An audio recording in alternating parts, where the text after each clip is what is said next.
And there's a saying I really like. Horace Mann once said, "Be ashamed to die until you have won some victory for humanity." I think that is something we're all here for today. Okay, so before we begin, I think because we're running short of time, I'll try to keep it very brief.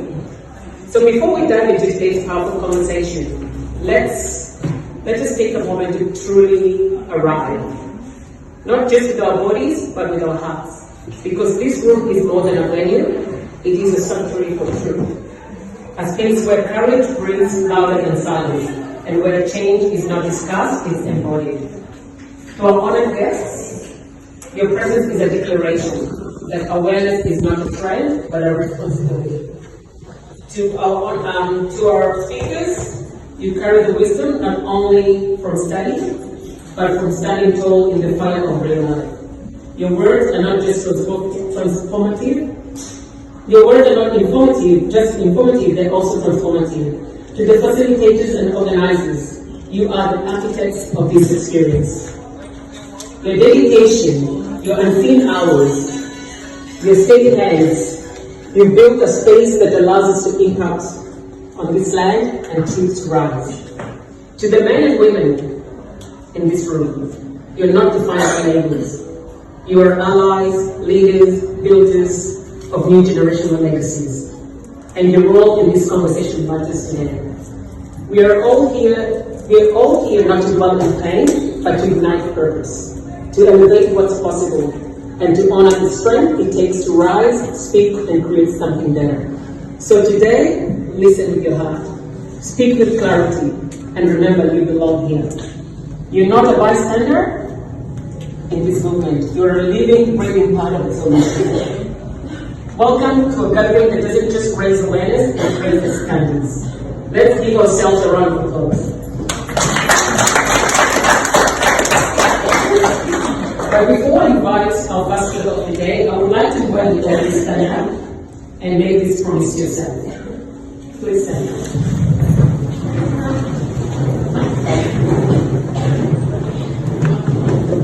So this is a promise to yourself. You need to repeat this after me. Today, we did not whisper. We did not walk on eggshells. We did not bury our pain beneath perfect smiles. We rise. Together. We rise. Thank you so much.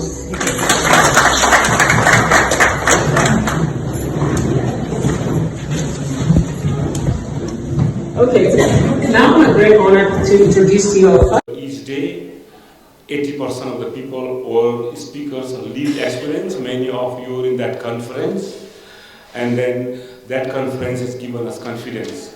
We are the member of the Department of Home Affairs NGO Dialogue Team. That's a national peak body of the national and international NGO that decides how many refugees are brought, what distributions are made, what programs are designed. We're part of that contribution with the NGO Dialogue, with the Home Affairs. And then we also host some of the Refugee Weeks, Australia Day, and Citizenship Ceremony. We're one of the organizations partnered with Home Affairs to do the citizen ceremony in our own way, in our own cultural way. So that's what RACA is, and then you all can become the Refugee Community Association's member. RACA is our motto is to bring all the refugee communities together. Having said this, when it comes to family violence, I just would like to say that family violence is not confined to one culture. We all know one language or one postcode. It is a universal issue. While our communities come from diverse cultural backgrounds, we face the same pain, same silence, same barriers when it comes to family violence. In my own community, I'm from the Bhutanese community. I come from the Himalayas next to Nepal. My own community's example, caste discrimination. A deeply rooted, often unspoken issue can be a contributing factor for the family violence. The women are not treated good, particularly daughter-in-laws are treated like slaves, I'm being honest. And then that creates a whole worm of family violence. It creates power imbalance, silences the victims, reinforces harmful norms, and yet this is rarely acknowledged, and we rarely speak about this. While I'm here today and I sit in the room with you all today, I feel something powerful. We already have in our community, we have the skills, our communities has the cultural knowledge and the willingness to act. We need the support that is tailored, not templated. We are failing in this country because we have to follow what is given, this is good for you. We have enough skills in our community. I think this is one of our advocacy pieces. We need support systems that reflect cultural realities of our communities. No blanket approach that assumes one size fits for all, because what works in one community may not work in another community. And what is visible in one culture is maybe hidden in the other culture. And that there is a gap in cultural education within the institutions, including Victoria Police. Too often, the laws and responses are shaped in a Western narrative. This is an unspoken fact. With a little room for cultural complexity, cultural understanding, cultural investment that defines the community, this disconnect can lead to misinterpretation and mistrust, missed opportunities to intervene very early in the system. Our communities are not asking for special treatment. We'll never ask. We are asking for culturally appropriate intelligence service system that recognizes the hidden forms of family violence in our communities, that engage the community leaders and lived experience in designing the solutions, and invest in grassroots organizations already that have trust and they can reach other communities. History has shown that multicultural communities, when you give them $10,000, they will give you $100,000 impact back. You give the money to a mainstream big organization, they will give you $10,000 to the community, 90,000 seats in the office, whether they like it or not. This has been the reality in Australia. Since I arrived, I see this one. Just before I finish, I'll give you how lightly or seriously by choosing police normally takes family violence. I work in the police, I always argue with them in the room. For example, they arrest people if in the family violence, if beating or killing is different thing. But out of anger, if a father or a brother or a mother, someone says, I'll kill you, he doesn't mean that he kill you. It is anger, it's a way of expression, right? And sometimes the real people, it means I kill you. But then I asked my police boss, do you really believe when a family in altercation says, I kill you, means they really kill? And you put him I kill you fact, and then you arrest? He said, for sure, not many cases. Then I said, in this room, I sit with you, I hear 100 times, I F you. That's for the language they talk. And I say, do you really F? And they say, no. The question is, when you say, I kill you, it doesn't mean in many times it's, I kill you. It is an expression of the cultural norm, but I'm not saying that you should say this word, but you have to give a proper judgment whether the person really. And then when you say you have 20 times in your 20 minutes, and what do you mean? So I was trying to educate them that you understand the culture. It's no excuse that when you say somebody is going to kill, you have to take it seriously, but don't take it blanket. So I just want to say that there are a lot of things need to be done in the family violence space, but from this conference, one of my suggestions and outcome to take seriously is design the family violence system in a culturally appropriate way. We advocate that they listen and they invest in the community, they trust the community. Don't give the money to someone else and we just go there as a client. Let us be a master of our own. And thank you very much.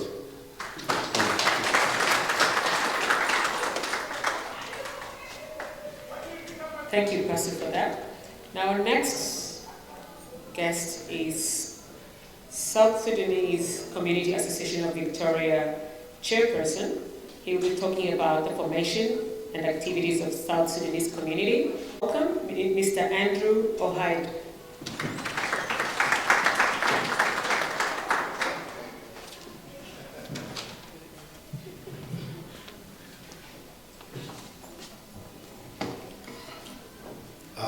Thank you for such a beautiful introduction.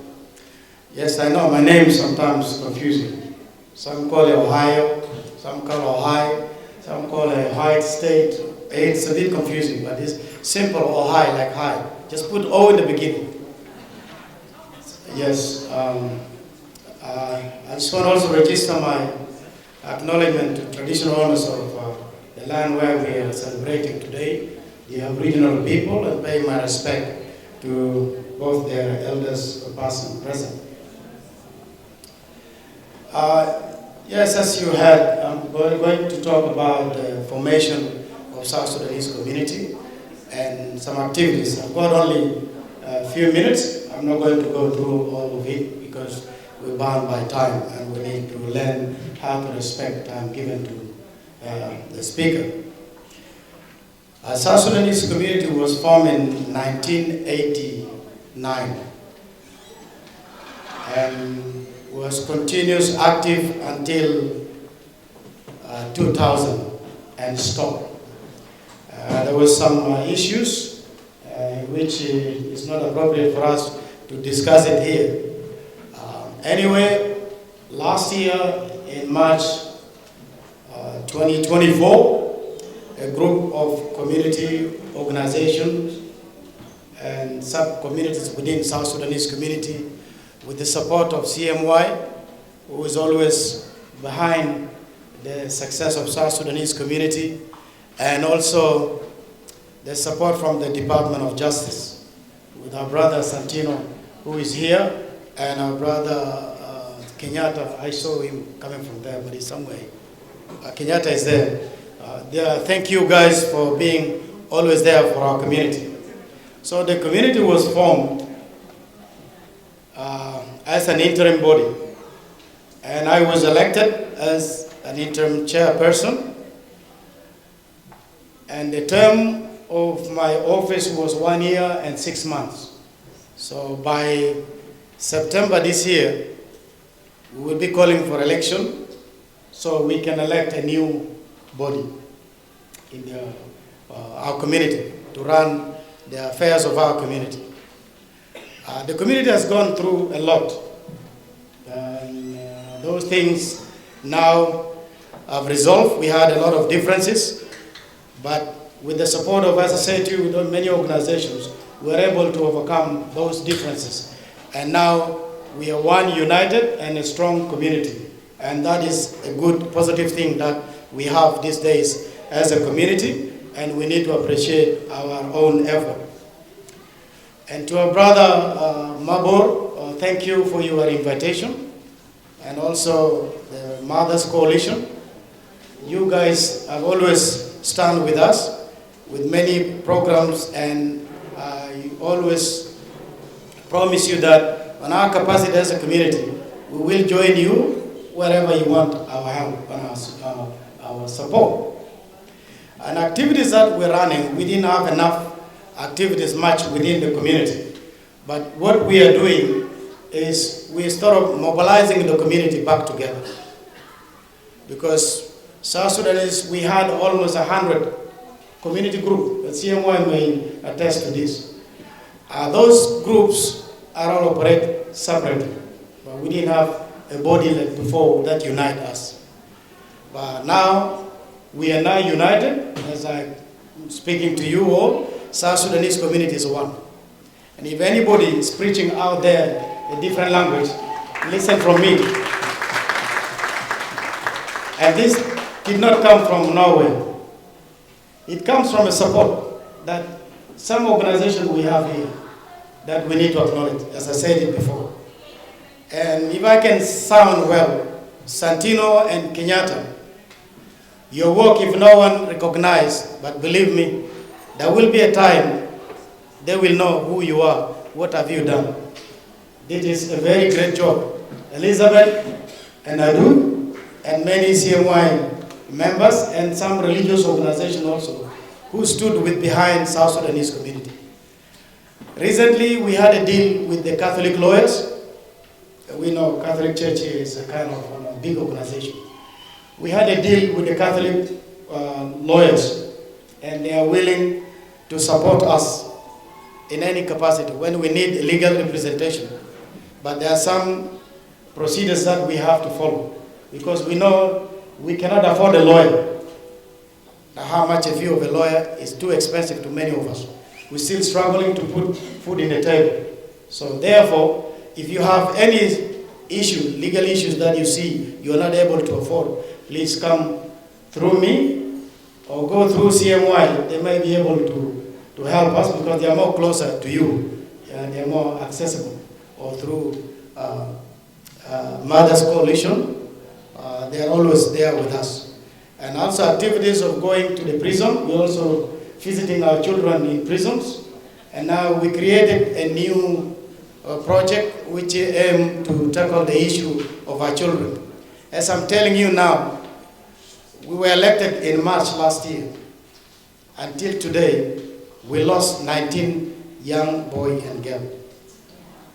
19, and I know by names and their family members and their addresses. I just want to reflect on what Dr. Barhani has said. This is not a political thing, some things that we want to talk about. This is something need our action. We stand with those organizations who are providing services to us. We will be able to minimize, even if we're not going to stop it, but we need our stand together. That is not a time for us to argue and point to ourselves. And I would like to say thank you to the Center for Migrant Health, and the Mothers Coalition, CMY, and everybody involved into this occasion. Thank you very much, and may God bless you all.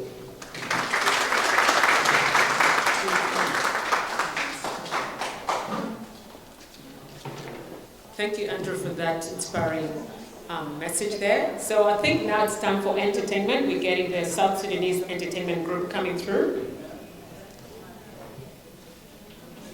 They're ready to go? Thank you.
Thank you so much, Katinga, and what a wonderful performance by the kids. Can we please give them a round of applause? I must say they actually ginger my leg. I feel like dancing too as well, but I'll do that at the end of this program. First of all, let me acknowledge the traditional custodians of the land that we all sit in today, the people of the Kulin Nation. Pay my respect to their elders, past, present. And I also want to say that sovereignty was never ceded. It is, it was, and will always be First Nation land. And as a person of African descent, I also want to say a big thank you and pay respects to my elders, my African mothers, African fathers, uncles, and sisters in this room. Thank you so much for having me today.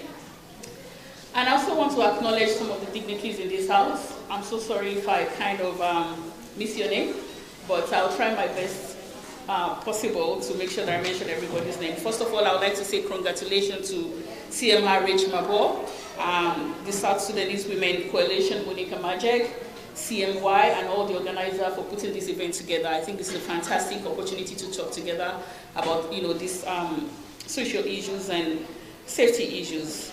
I'd like to also acknowledge my CEO, Farah Farouk, who's in the room, Dr. Ben, who was left, Pasu, Commissioner Sylvia, CMY representative Ms. Fernando, Macaire, Uzain, who doesn't really he's always around and he's always in the background. And he's trying to help us change what is actually the narrative in the media. Please give him a round of applause. I know he doesn't think he's a dignitary, but he's always one. And to my other brother, Deng, someone was saying to me the other time, like if you get in trouble in Dandenong and just mention Deng, they will leave you alone. So by Deng is there. Deng is there. And I think it's it's very important in our community that we understand those unsung heroes. And I was here to talk about leadership today. And it was a deep privilege to be a person of African descent and the first African person to be the chairperson of Ethnic Community Council of Victoria. And Ethnic Community Council is a peak advocacy body for all the ethnic groups in Victoria, but I'll leave all the community sectors information for my CEO. Advocacy about leadership, especially when it comes to domestic violence and safety and family violence. This conference today is a very important gathering, and I want all the women in this house to summon courage. Leadership is not just about when you have a platform to speak. Leadership is not just when you're educated. Leadership is not just where you come from. Leadership is about speaking up for injustice. Leadership is knowing that you come from one of the greatest nations, one of the greatest continents on earth. Everybody, for all the women in this room, say, speak up. Say it again, I can't hear you. Speak up. Speak up. Speak up. Speak up. And you promise us, and when I say speak up, I'm not just meaning it literally. You need to speak up. Not just for you, but for the future of our kids. Look at all those beautiful ladies that just came to dance. It is very important. When we talk about leadership, we always think, oh, I need to achieve this, I need to be rich, I need to have a lot of education. No, leadership is when you stand tall in the minutes of nothing and you speak up to what is not right. So to all the women in this room, I want you to know that you came from the descent of giants. And African women is not weak, but strong. There's an old narrative a long time ago when they said an African woman always eats last. No, not my generation, we eat first. Absolutely. I'm not cooking and eating last, we eat together.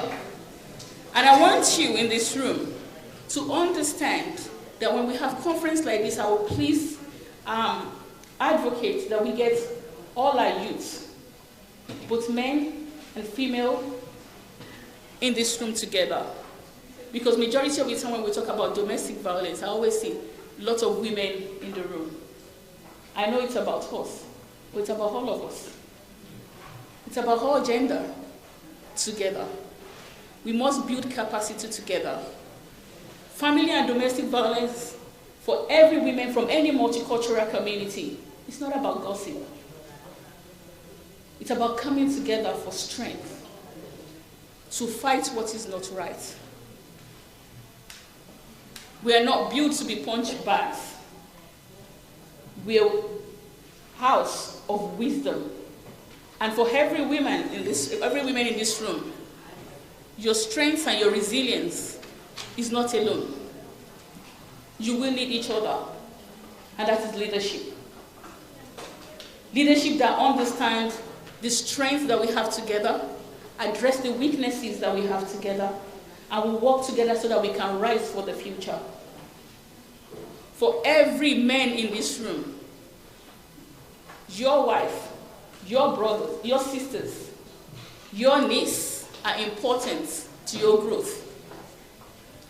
Because men cannot leave this world alone. Let me tell you a joke. When God created Adam, he said, he's okay.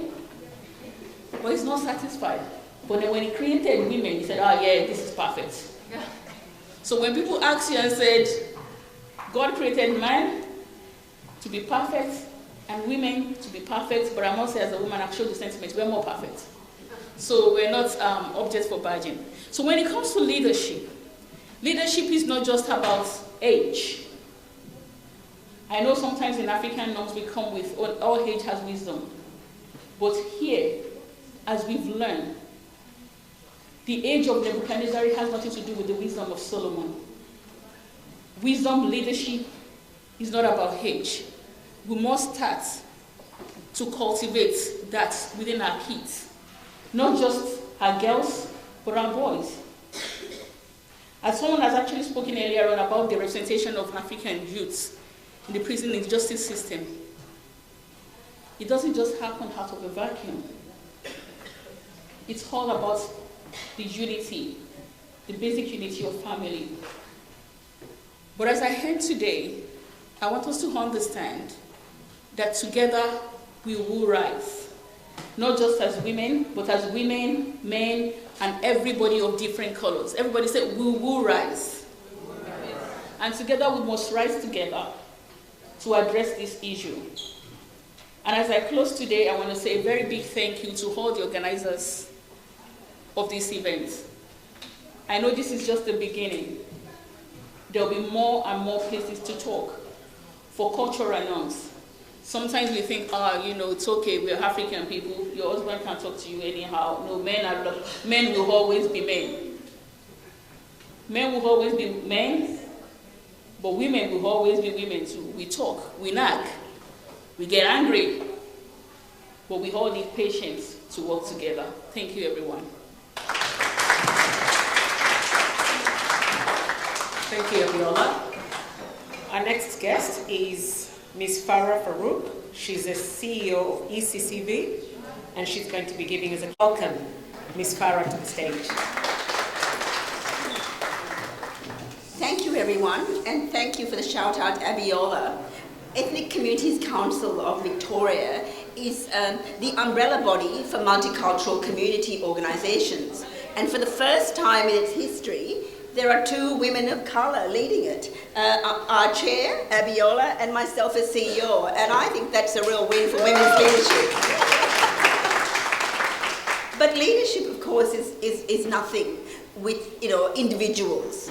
It's all about partnerships, and this event is a testament to partnerships. We have the Centre for Multicultural Youth, an older organisation, working in tandem with the Centre for Migrant and Refugee Health and the amazing Sudanese Mothers Coalition. And I've discovered the work of the coalition when I was working at Tenants Victoria, and I just saw the incredible energy and ground level intelligence of the women in the community. And so I'd like to second what Abiola has said, a special shout out to the Mothers Coalition for their incredible work on the ground. Now, good afternoon, everyone. It's great to be here with you today to talk about something that's absolutely vital for creating change in our communities, in our multicultural communities.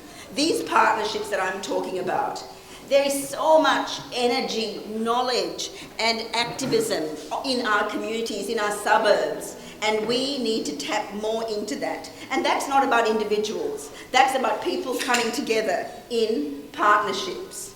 And I think, noting that there are many people obviously from African Australian backgrounds in the room, this notion of partnerships is actually seeded in your historical communities. I've had the privilege of studying some African history, and I've seen the amazing history of the African continent, and a lot of that is sort of seeded in partnerships and people coming together, etc. So you can tap into your history and your present to build partnerships. We all know the issues in our communities here in Australia. Many people in our multicultural communities are facing housing insecurity, youth unemployment. The youth justice issue is really a challenge, and of course mental health challenges. And interrelated, of course, is often the issue of family violence, which is the subject of today's conference.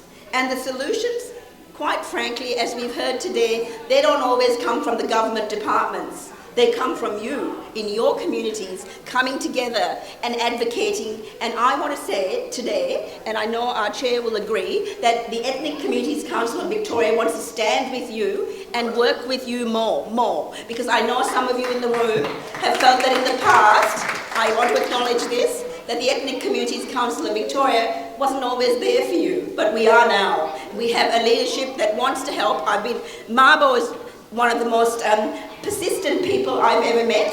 His emails come left, right, and centre, and he's irresistible in his advocacy. Shout out to Mabo. He knows the value of a new organisation partnering with an old organisation, which is ECCV, 50 years old. We're very middle-aged, don't judge us.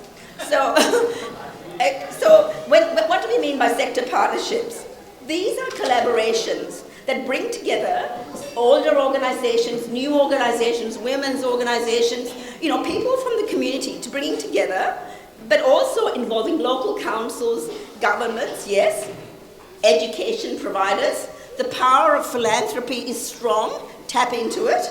And of course businesses. They could be businesses, but they could also be the amazing coffee shop over there where I got a delicious sabusek before proceedings started. So my point is that there are many ways to partner with community, and it's about having the imagination around this sort of innovation.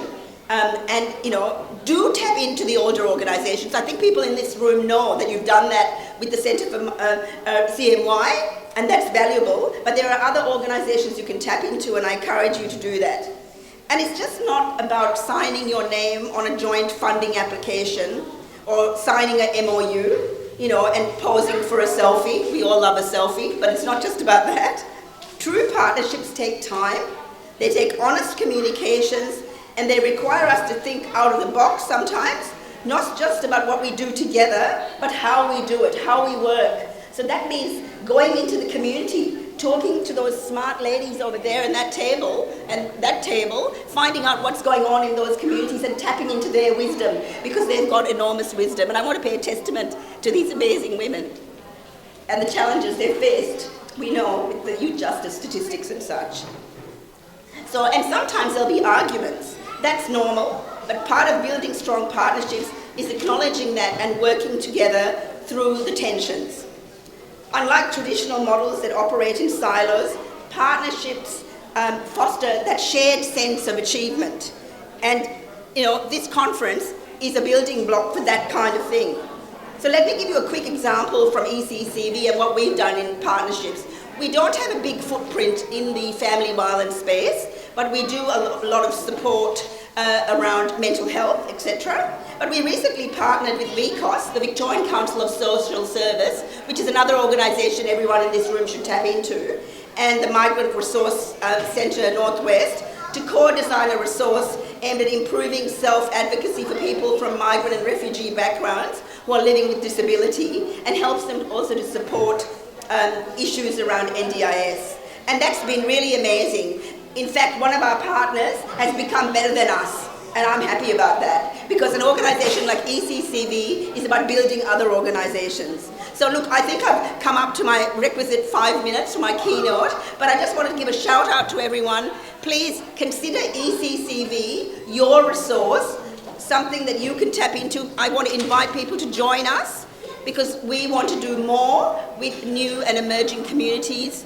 But of course, many of you aren't new. You come from very wise cultures. The word new isn't really relevant in that sense. But my new immigrants, new refugee communities, and we want to support you. Both Abiola and I are here for these communities. Thank you so much. ECCV is a membership organisation. We have over 260 members. They pay a small fee to join. And we are an advocacy organisation, so we have regular meetings to government, we respond to inquiries, and we do a lot of behind-the-scenes work. But I'm hearing from the community that people want us to be more public, more outspoken. We've heard you, and we'll do that. Thank you so much. Thank you so much. That was amazing. Now we'll just have one more speaker and have a lunch break. So I know some people are feeling a bit tired. But before we do that, can I just get everybody to stand up, please? Because I think I can see everybody's voice. I choose to speak. I choose to speak. I'm no longer invisible. Thank you. You can sit down now. Okay. Now, the one that I represent is called Sudanese Australian Youth Justice Expert Working Group. I think it's on that big poster down there. It's a group that was set up by the government, by Victorian government in 2022, So we are within the Department of Justice and Community Safety, Youth Justice. So for those who don't know much, I will mention a bit about what are we doing and why were we set up. But I really want to acknowledge the organizers for today, for this wonderful and important program to talk about family violence and create awareness. So I acknowledge all the leaders, our Monica Mothers Coalition, official from CMY, community leaders like Andrew, all distinguished guests, ladies and gentlemen. I believe, I'm a trained counselor myself. I believe what we call psychoeducation or awareness about issues is where we actually find solution. When people are aware about the impact of the issues, what is it? What sort of impact does family violence have? For me, it does affect every single aspect of our society and community. If there are issues at home, it will affect the very person who is impacted by that family violence, will affect the children, will affect the community, and affect the whole country. Understanding what is family violence is really important because some people may not know what is it they're doing. But when we look at it, the issues are not just only people decide to be violent. Some people have multiple issues. They might have mental health issues, they might have bad experience in their life, and this is where help also come in. There is no bad human. Human can become bad because of so many issues.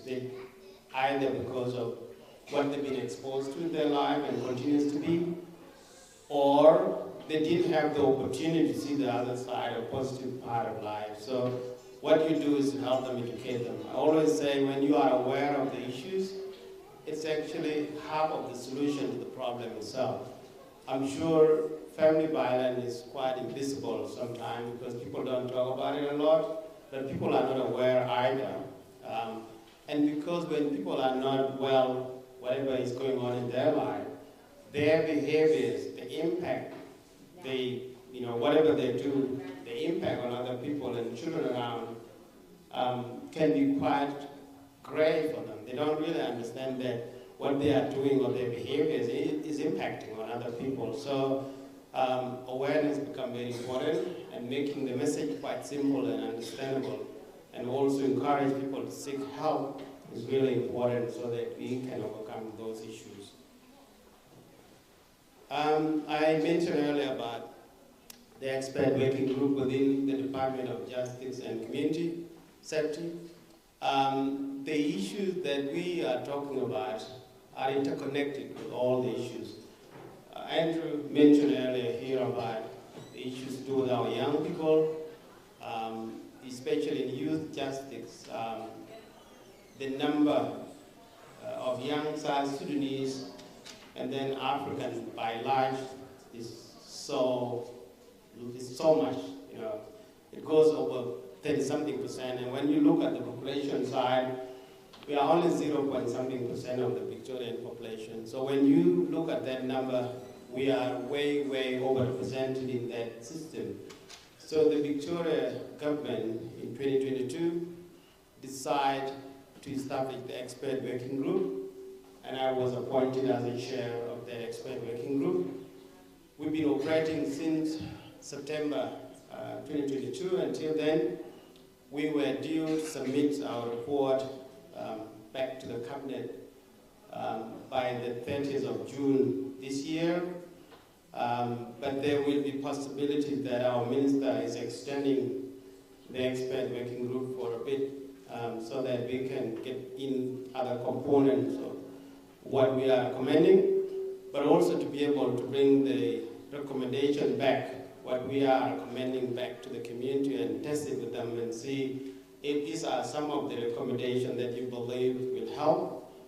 We have a great number of representation that we are making. I'm not going to talk about them right now, but these are some of the things that came out from community consultation consultation with young people, from case point of view that we've been doing within the system, talking to young people directly, whether inside or outside, but also looking at the research, international research and domestic research, to look at what is working well to address this kind of overrepresentation. So as I said, our role is to really find out what are the drivers of this overrepresentation.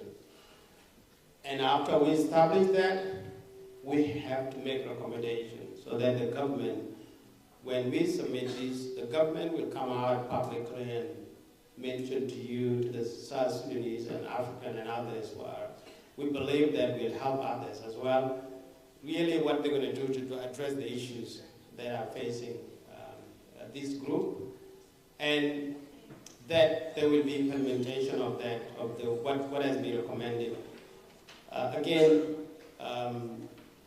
as I said, the issues that led to this young people being overrepresented in the system are multifaceted. They're not only one issue. Dr. Brian talked about some of these here before. Some are connected with the school. There are racism at school that is not something that... Violence in a range of forms, including the physical, emotional, financial abuse, the coercive control, and the expressions of power that can happen in family dynamics. Whatever that family violence looks like, that's what family violence is to you, that's what family violence is to us. We work with local services in support of individuals and families to help them find the supports that they need. We work with people who experience family violence. We also work with people who use family violence, people who are struggling with parenting, child raising, or young people who are using violence at home or in intimate partners, relationships. Each Orange Door across the state is operated by a local partnership of organisations who bring together specialist skills that work in an integrated way around representing needs of that family. We collaborate, we collect information and share information. We use structured assessments to support people to find the services that are right for them, all in all to enhance people's safety. We receive referrals from police attending family violence incidents. We receive referrals from community groups, elders and leaders in the community, school contacts, health professionals, or people who come to Orange Door themselves. We collect information from a range of sources around the family and then connect people onto the services that are really going to work for them. We link people into services around parenting support, family violence case management, behaviour change programs, and a range of other things that people might need around maybe alcohol and drug use or mental health supports, youth services or connections to culture. We know that there are lots of people who find it difficult to access a service, so we're really interested in making sure that we're really available and that people know who we are and that we're there and ready to work with them. So we want to be visible, we want to be here in this community conversation. We want you to reach out to us. We want to hear from you as well if things aren't working well. If you find it hard to reach out to Orange Door, we'd love to know about how we can make that better. There's no wrong Orange Door. Orange Door exists across the state. I work for the one that's based in Sunshine, but if you reach out to the place based in Sunshine and you live somewhere else, that doesn't matter. We'll work with you, or if you want us to connect on to the Orange Door that's closer to you, we're happy to put you through to them. And just in finishing, I want you to just have a look on your table. I've left some brochures there. So there's different brochures that I've put on the table. Some are about the family violence experience.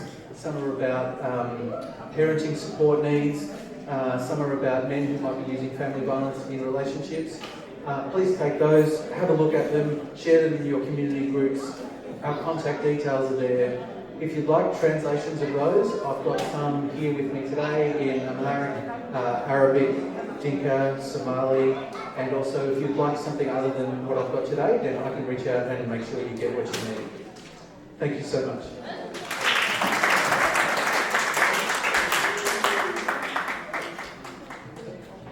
Thank you, Alex, for that. Now I'll just call upon Mr. James Ateng, community perspective on. Thank you. Yes. As mentioned, my name is James Atem Mayen. I'm doing research in Deakin University, but I'm doing it on South Sudanese young people. At the same time, I work in a school, and I have worked in more than 4 schools. In my work, I observe all what you are talking about. And with that, I can say domestic violence exists, is a reality, is something that we all need to be careful about. You are a woman, you are a man, watch out. Whatever you say, trigger to very big lobby to make sure that when children are taken as a last resort from their parents, they're supposed to come back to be fostered within the community, especially next of kin should be the first option that should happen. So if there is anything that is happening like that, if there is denial of that kind, let me know, and I'm happy to directly connect and get someone within the government department to follow up. For example, the same with the police, if there are some particular issues, child protection in particular, we have direct communication with them, and we do have very high profile at the deputy secretary level and at the executive level that we can connect, especially Department of Education as well. If you have some issues in the school and you feel like the school is not responding properly, please reach out to me. I will connect you directly with the deputy secretary who is responsible for all the schools in Victoria to make sure that whatever the issue is followed through as quickly as possible. There was something that I was going to mention, but I'll leave it for now. I'll pass it on to Andrew. I think there was part of the vision for you. It's more technical question.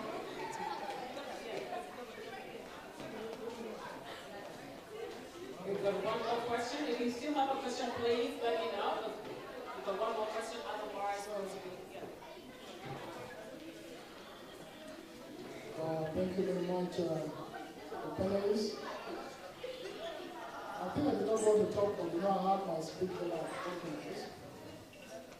And the speech is around family cultural values and goals. There's one of the professors called Ascot Mason. It's one of the professors that I follow so much. Ascot Mason views on family values rooted in tradition and faith, parental authority, and cultural continuity, offering meaningful lenses through which to understand the erosion of South Sudanese family norms in Victoria.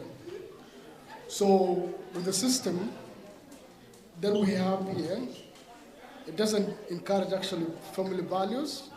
We have legal and social systems that override family authority.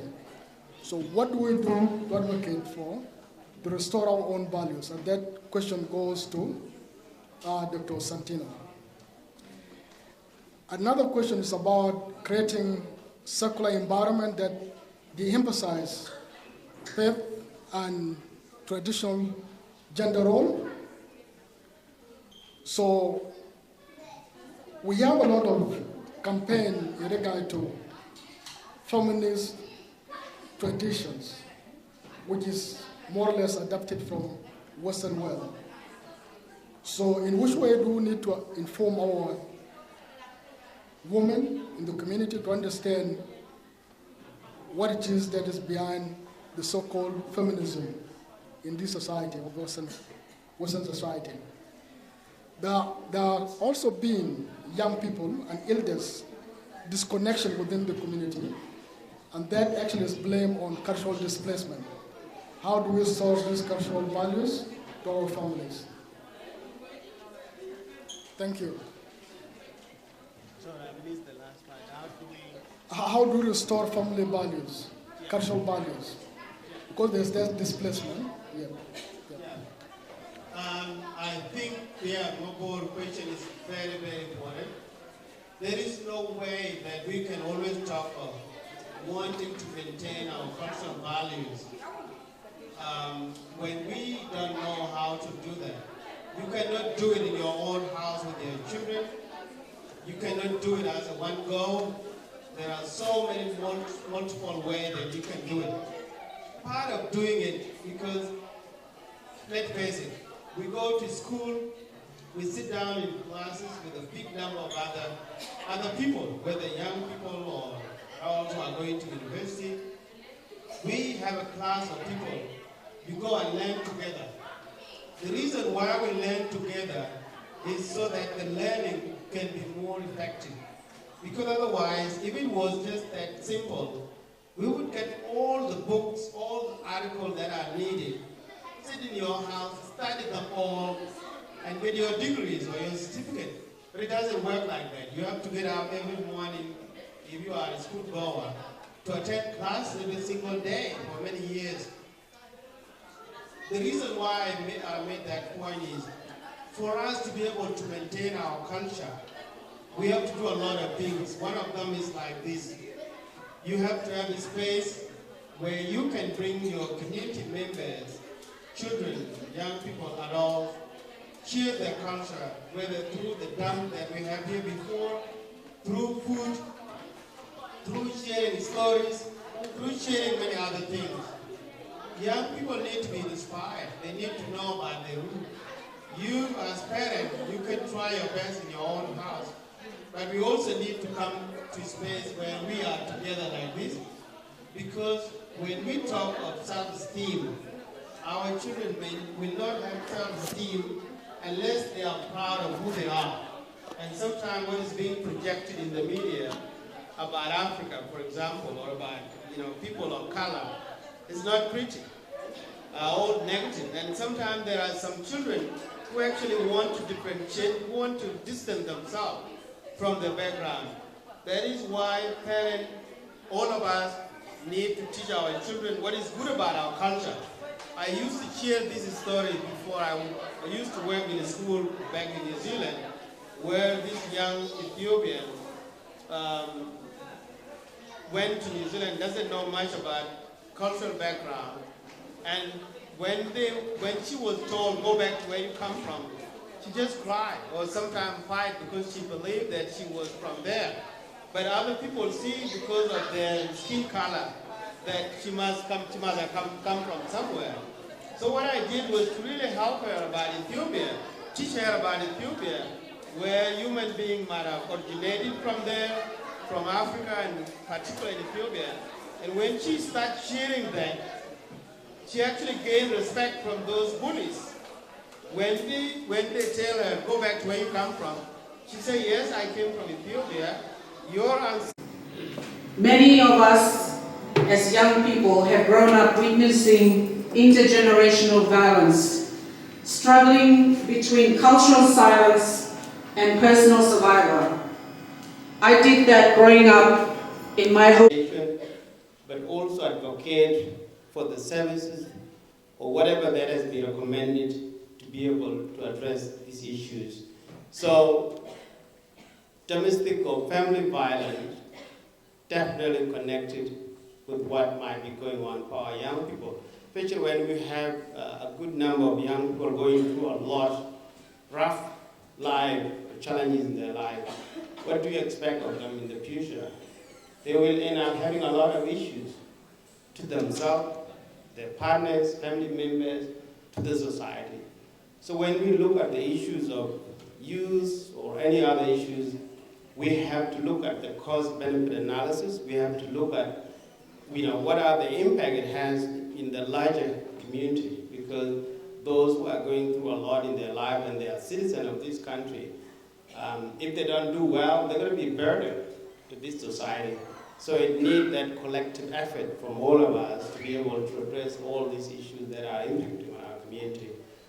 Part of contributing to resolving our issues, while working in government, some of you know that I was working academic as well. I did my research. especially PhD research in family and parenting in different contexts. And so I was writing a book before I left. So this book talk about some of the challenges, how to address some of the issues that we are facing when it comes to parenting in digital age. So I want to end there, and once again, thank you so much for the invitation, and I wish you all a wonderful afternoon.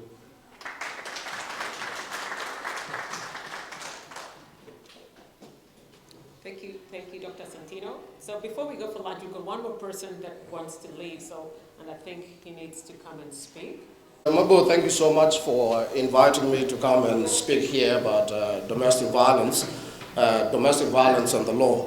Often what I do, over the last few weeks, I did seminars in Southeast Dandenong area and Pakenham with Deng Mui Win, and it often takes an hour to go through these things because domestic violence is very wide, and I wanted, it would be good to have an hour at the very least to educate our community on what constitutes the domestic violence. Just before I get into my speech, I'd like to acknowledge the traditional owners of the land on which we sit and pay my respects to the elders past, present, and emerging. Now, a lot has already been said about domestic violence and what constitutes domestic violence. But I want to go to specifics of what is domestic violence. The statistics in this country are, for the last, we're now in May, 14 women have already died as a result of domestic violence. 4 children have died as a result of domestic violence. 75% of domestic violence is committed by men. So these are facts, we're not trying to besmirch anybody, but these are facts. These are things that are going on in Australia. And they're not only specific to our community. It's a pandemic across the country. So it's very important as a community for us to be educated on domestic violence, on the legal and the legal aspects of domestic violence. And this is what I will try to do. Now, domestic violence is coded in a legislation called Family Violence and Protection Act. In Victoria, is state-based. So every state and territory, they have their own legislation on domestic violence. So when we talk about domestic violence, what is it? What exactly is domestic violence? So it's any behavior against a family member that causes that family member to fear for their well-being. Okay? So it's just any behavior. And this can be physical. Okay? You push somebody, you slap somebody, you punch somebody. That is so easy for us to accept as domestic violence. But there's also the psychological violence. If, for example, in a marriage setting, somebody keeps calling you stupid, someone keeps putting you down, and you feel every time they talk to you, they do not show you respect, and psychologically what happens to you? You start to feel like you are not worth a person that you are supposed to be. That is domestic violence. Marriages and relationships are a beautiful thing, okay? And all of us are married. We all would love to be in a beautiful environment where there's a husband, there's wife, and the children, everyone is happy. But what about when it goes wrong? So we've got to be open to to know that when domestic violence is happening, okay, look out for the signs of domestic violence. And those signs are, it can be somebody putting you down. It can be somebody controlling you. You cannot wear that dress. You cannot wear that dress to go to the church. Or it can be as a financial or economic abuse. Say, for example, if you take your wife's Sanduk money and go and marry a second wife in Africa, and you've not agreed with it together, that is economic abuse, that is financial abuse, that is domestic violence. Okay? Even when you go and marry your second wife, even when you go and marry your second wife, you have not discussed it with your wife, and she's not agreed with you, and she finds out on Facebook. Okay? What do you think will happen to that woman? Psychologically, psychological well-being is not going to be the same. All right? That person has committed domestic violence. It also goes, it's not only for men. Women do commit family domestic violence too. 25% is committed by women, and it can be really anything. As say, for example, you go on Facebook Live and you talk about your husband, whatever that has happened in your house, that is domestic violence. So it's very important as a community for us to watch out for the signs of domestic violence. Dr. Santino did speak to the issues of young people in our community. If you look at the statistics of the children that commit crimes or are criminal offending, there's a huge connection between what is happening in the house and leading to that child going to commit crimes. Okay, we've had 19 deaths in 1 year. Or he did say that before. So it's a pandemic in our community. It's a pandemic as it is a pandemic across Australia, and much more so because within the multicultural communities, even worse because of the way we operate.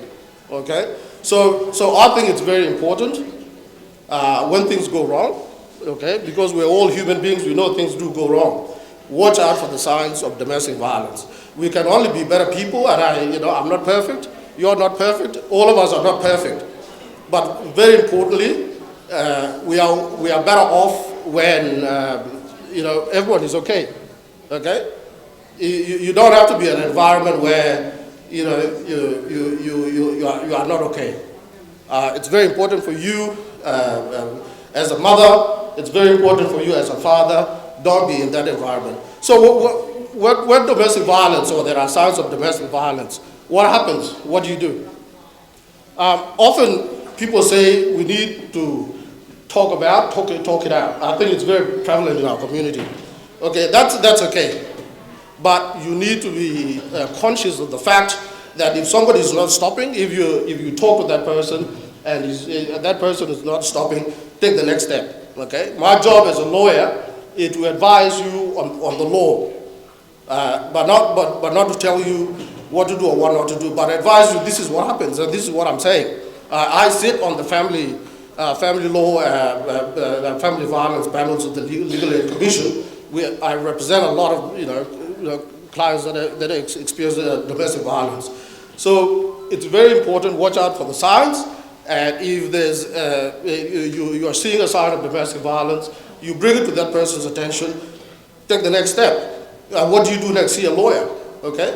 Most of the domestic violence services are funded by the Legal Aid Commission. So if you are a victim of domestic violence, you've tried your best to talk it out with that person, whether that is your husband or your wife or any other member of your family, and that person is not stopping. You need to force that person to stop. Okay, because it's not okay. So go see a lawyer, you call the police. If there's a physical violence, the police will issue what is called a safety notice, and that person will be given conditions for them to stay away from the house. Or if you have children, they can see the children through other means by seeing lawyers as well. If you've not been able to call the police, you go to the registry of any court, whether this is in Sunshine, whether in Werribee, and tell them you've experienced domestic violence. Take examples. If there are text messages or things like that, you use that as your evidence.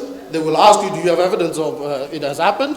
Even if you don't have text messages, and this is something that somebody has told you, you need to say that, okay? And you'll get an order by the court, and that order can go for 12 months, 24 months, or it can be forever until the children are over 18. So that you don't have any relationship with that person. But there are times when you get an order for 12 months, and then your issues are discussed by, you discuss your issues with your husband or your wife, and you want to come back together. The person who has been removed from the house cannot come back to the house unless you vary the order. If you do, you'll be charged with a criminal offense. Okay, so you need to go back to the court again and ask the court, explain to the court, because the magistrate is not just going to change it. You need to explain to the magistrate that my husband is a better person, he has learned, he has done anger management courses and all this. Now I want him to come back home, okay? So you need to go through, very important, you need to go back to the court and explain that to the court. You cannot allow a person to come back or the police will not find out. Things can go wrong any minute. That person can come back and they make you angry again. Okay? And if you call the police, that person will go to prison. So as a community, it's very important. At the next opportunity, because we've got time constraints, I'd like us to really sit down and be able to understand, we get into the crux of what the domestic violence is. But this is a good beginning. Maybe we need to continue doing this because I think if we are going to end problems with our young people in this community, we need to start with ourselves. We need to get okay, all of us need to get okay, and then we can help the young people. You cannot talk about young people being okay when the mother is not okay. You cannot talk about young people being okay when the father is not okay. Okay, and it starts from home. So let's address the issues at home, and then so that we can help our young people. So thank you so much.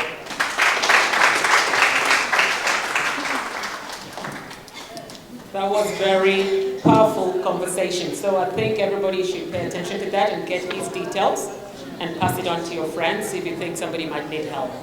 Now, it's lunchtime, but we have 2 more speakers because time is really running out and they have to leave. So I apologize for keeping you a bit more hungry, a little bit more longer. It won't take very long. So our is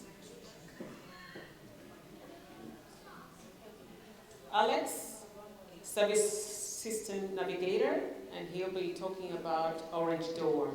Everyone, let's welcome Alex to the floor. Hi everyone, thanks so much for having me here. I also want to add my voice to acknowledge the traditional custodians of the land that we're meeting on today and pay my respects to First Nations elders.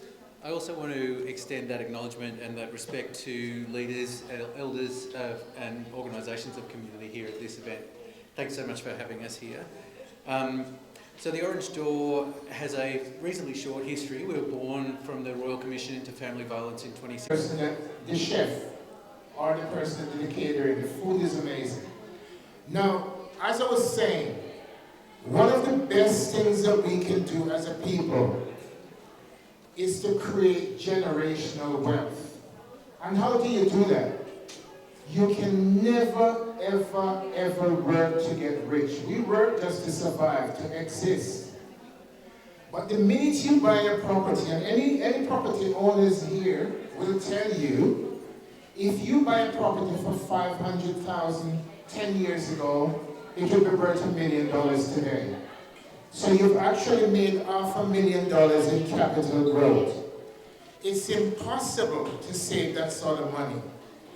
Not only are you leading by example so that your kids can see that you're not just working, but you're also investing and you're owning your home and creating security and stability.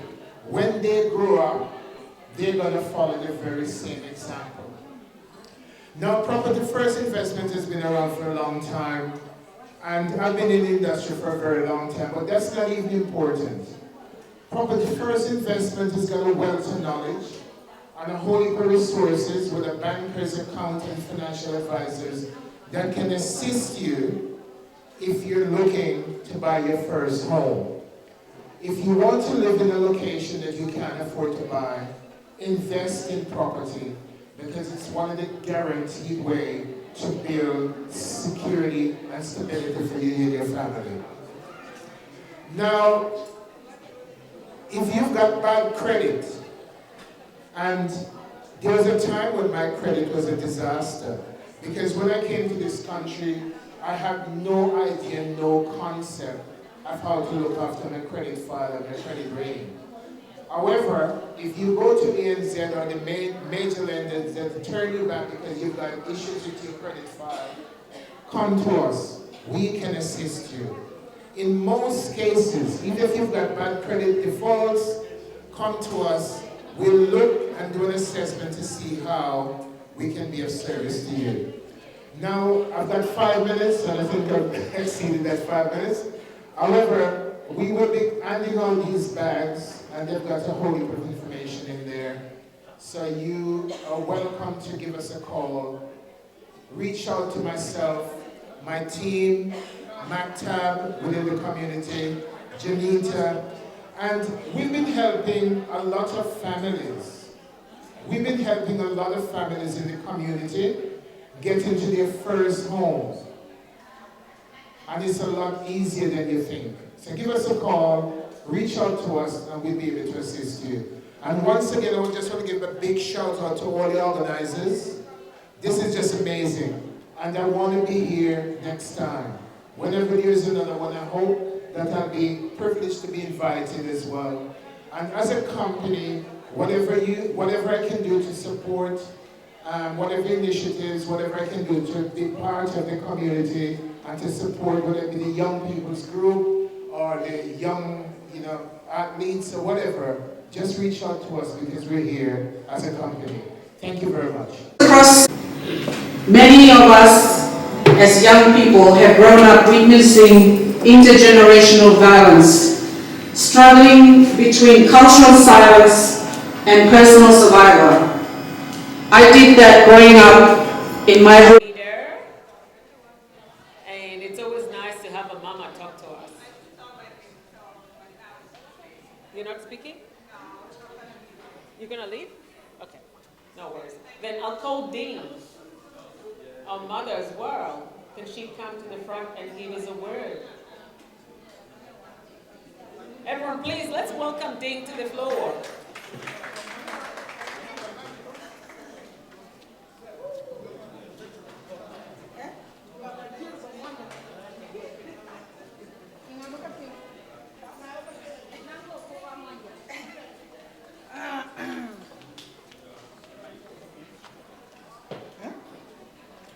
Hallelujah. Iwe balwelden we koy mu barname yi Monica Majak and my brother Mabur kawaje de yobu kane apa biga tatin achan biga kwa biga ya yap achan biga la lwele na mana biga koy ku jala matiyogo achin kabin ka lo lwel apa biga nyuten biga lwel bit brandantuk toindantuk ku toin ka waja to biga ja. Yeah, Amading said she's actually happy, but she's not happy because she won attention of these Australian people, white Australian, to be here so that they can listen to what they're saying. Kana ne kiwe belwel achan yan mana ni be jaw ko yan ya yu be jaw ko la kala wadi miet ko achan a bear woman this very crying a lot. Okay, she said she want to go, but as we women, we're having a lot of trouble and we've been crying a lot in this country because of the deaths of our children. Thank you. Kiyana ji pumi ya rwai ji ka chen ji ban ten ban ne ka pa ka ne chan bin ko randa bin ko akum ko chan tonya ji atoni pa de ya toy de ko ina ne chan wan ji pumi ya ro bu kunya ne ka we. The second thing, I would like to thank all of my sisters because I'm really very happy to see you all here because you guys have to stand with our leaders or our leader so that we can join her and give us the support. Thank you. Yeah, thank you, Monica Majal. I appreciate Monica. This I have English little bit. Again, I talk English for about woman. Woman very struggle for kid. Lakin kawaja you talking for well. Lakin nothing you doing. I should not to interpret it again, but yes. Okay. There's no point in yeah. Actually, she meant it because he need Kawaja to listen to us because the women have a lot of trouble in this country.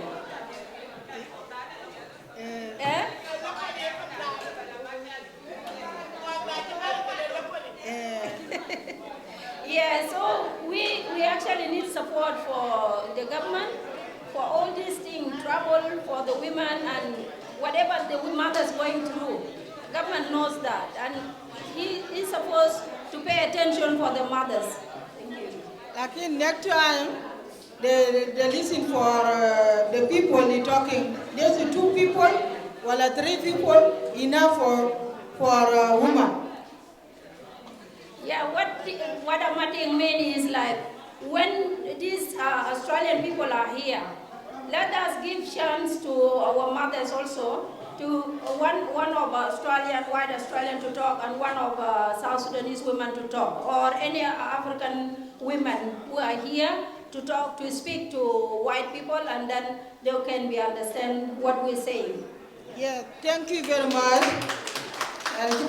You know, anyone, you can actually tell people something so they can ask. Yeah, thank you. How many of you have heard of the South Sudanese Australian Youth Justice Expert Working Group? And what do you know about it? Is there any question in regard to what we are doing?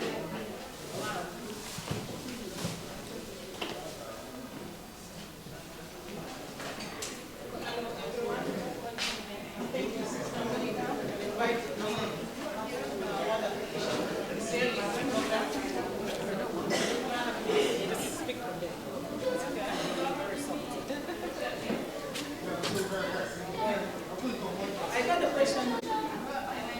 So, we used to hear different programs through CMRH, a lot of different groups. So, it's really impressed me a lot. I got a question about the youth. So, our youth facing a lot of challenges here. So, why you guys don't run a lot of activities for them to engage them? You know, some of them have mental health. Because mental health is really common a lot for mothers and single mothers. They engage a lot of their working, they don't have time, okay? And the parents, most of them go to Africa and marry there, they enjoy the life there, and mothers here, they're struggling a lot. So the child here, parents is very important. Some of kids, not from them, from the environment, because single mother, maybe she's working, because she's facing a lot of challenges. She has to pay the rent, a lot of expenses in the house she has to do it. So regarding the youth, we need you guys to pass the message to government, because we are aware about every month there's deaths happen, a lot of deaths going around.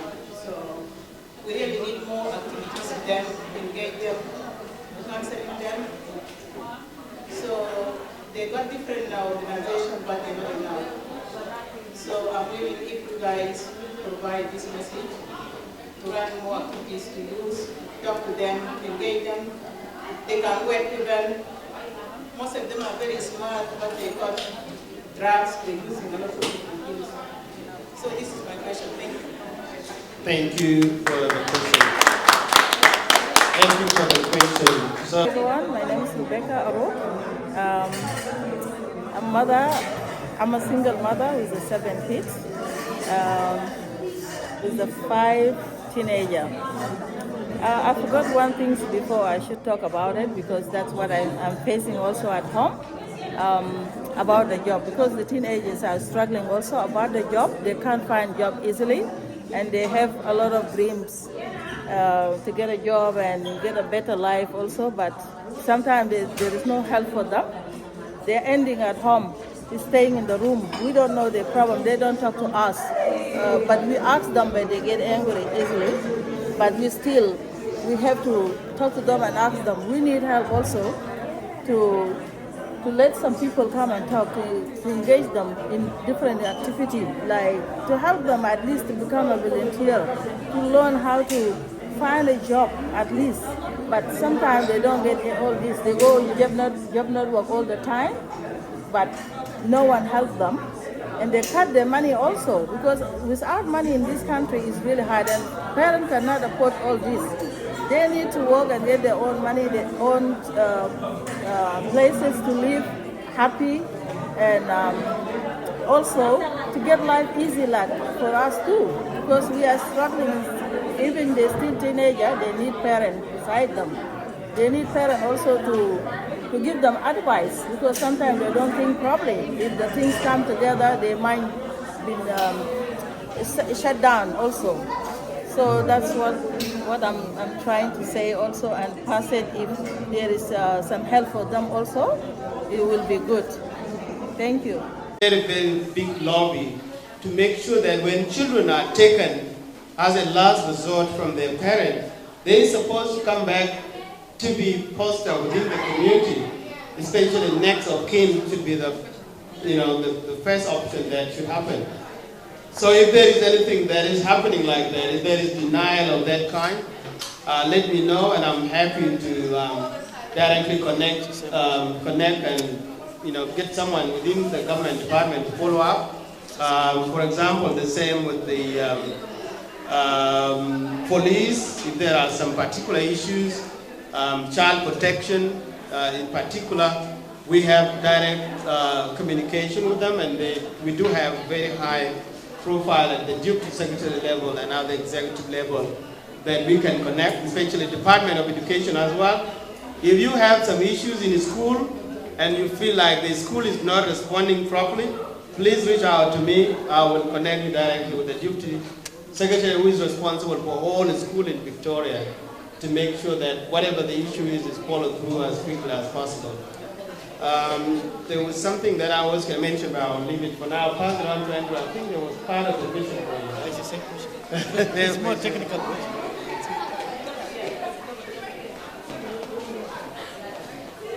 We've got one more question. If you still have a question, please let me know. We've got one more question, otherwise Thank you very much, the panelists. I think I did not want to talk, but I have my speech that I'm talking about.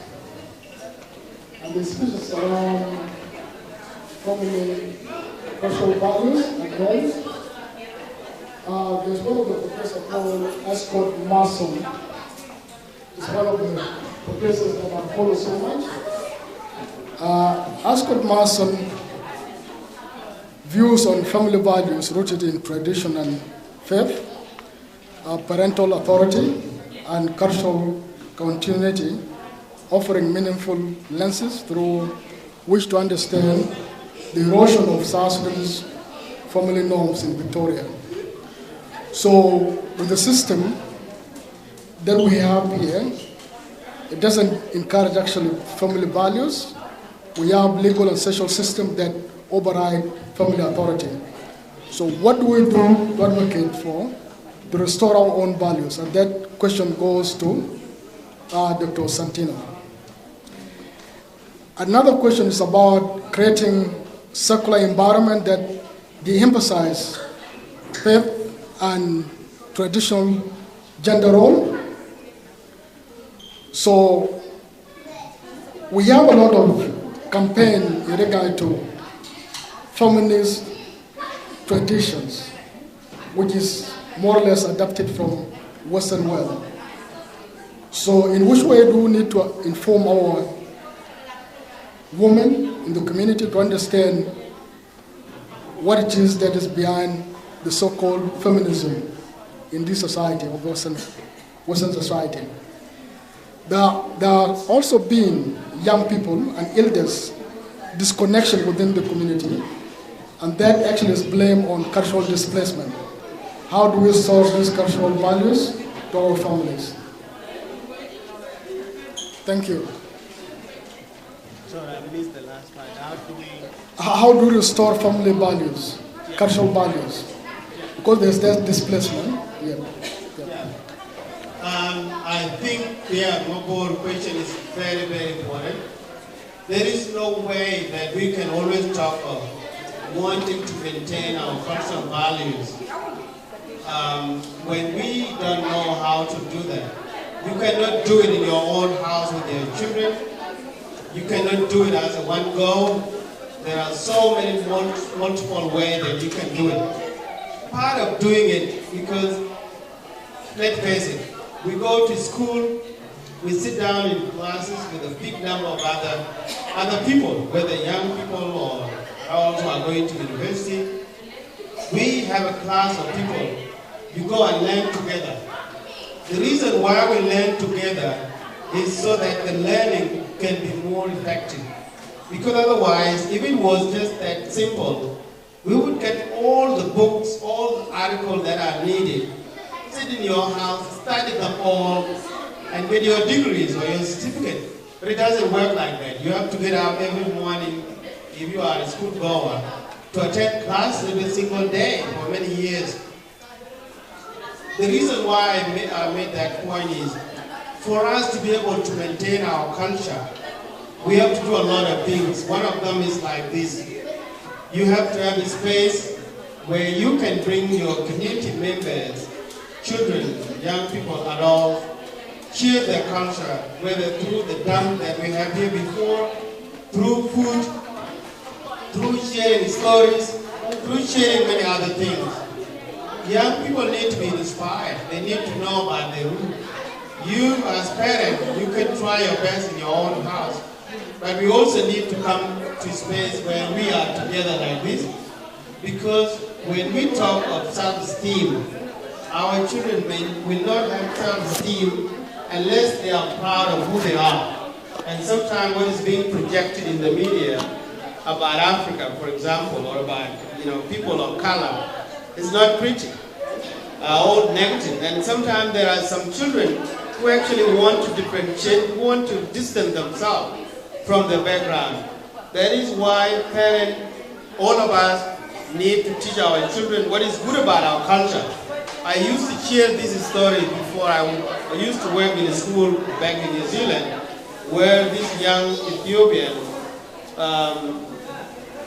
went to New Zealand, doesn't know much about cultural background, and when she was told, go back to where you come from, she just cried, or sometimes fight because she believed that she was from there. But other people see because of their skin color that she must have come from somewhere. So what I did was to really help her about Ethiopia, teach her about Ethiopia, where human beings might have originated from there, from Africa and particularly Ethiopia. And when she started sharing that, she actually gained respect from those bullies. When they tell her, go back to where you come from, she said, yes, I came from Ethiopia. Your ancestors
is not about signing your name on a joint funding application or signing an MOU, you know, and posing for a selfie. We all love a selfie, but it's not just about that. True partnerships take time, they take honest communications, and they require us to think out of the box sometimes, not just about what we do together, but how we do it, how we work.